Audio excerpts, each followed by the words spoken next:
kuwasilisha mbele ya baraza lako tukufu taarifa ya utekelezaji wa shughuli za halmashauri ya wilaya ya Chemba kwa kipindi cha kuanzia mwezi Julai mwaka 2025 hadi Novemba mwaka 2025.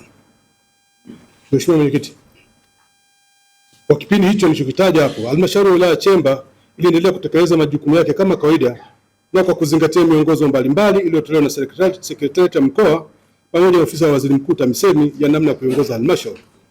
Mheshimiwa Mwenyekiti, taarifa hii imejumuisha shughuli mbalimbali zilizotekelezwa katika idara na vitengo vya halmashauri ya wilaya ya Chemba pamoja na kubainisha mafanikio mbalimbali yaliyopatikana, changamoto mbalimbali tulizokutana nazo na pia kubainisha utatuzi wa changamoto zilizojitokeza. Kwa mukhtasari, Mheshimiwa Mwenyekiti, halmashauri yetu ilipokea jumla ya shilingi milioni 20.274 ambacho kimetumika kulipa mishahara, kutekeleza miradi ya maendeleo na uendeshaji wa ofisi. Aidha, kwa kipindi hicho halmashauri imepokea jumla ya shilingi bilioni 1.6 kutoka serikali kuu na wahisani kwa ajili ya kutekeleza miradi 12 ya maendeleo ambayo ipo kwenye hatua mbalimbali za utekelezaji. Kwa upekee, halmashauri imepokea fedha za ujenzi wa miradi mikubwa yenye matokeo chanya kwenye maendeleo ya jamii ambayo ni ujenzi wa shule mpya za msingi 3 katika vijiji vya Chemba, Soya na Kidoka, ujenzi wa vituo vya afya katika kata za Lalai na Ovada na stendi ya mabasi katika mji wa Chemba.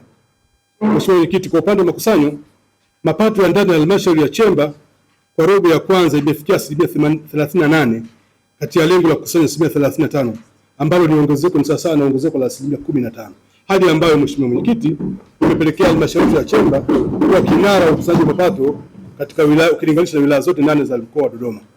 Kwa hiyo Mheshimiwa Mwenyekiti, baada ya baraza lako kuvunjwa, tumeweza kusimamia mapato na kiasi kwamba imeongezeka kama hivyo nimesema.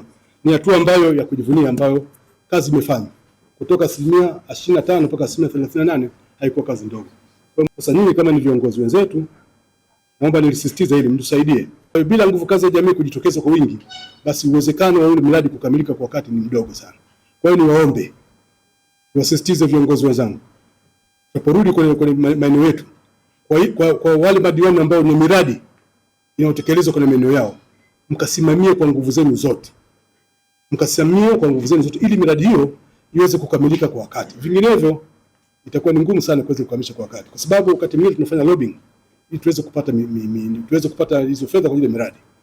Alafu isipotekelezwa kwa wakati, hata ile nguvu ya lobbying tena inakuwa imekwisha.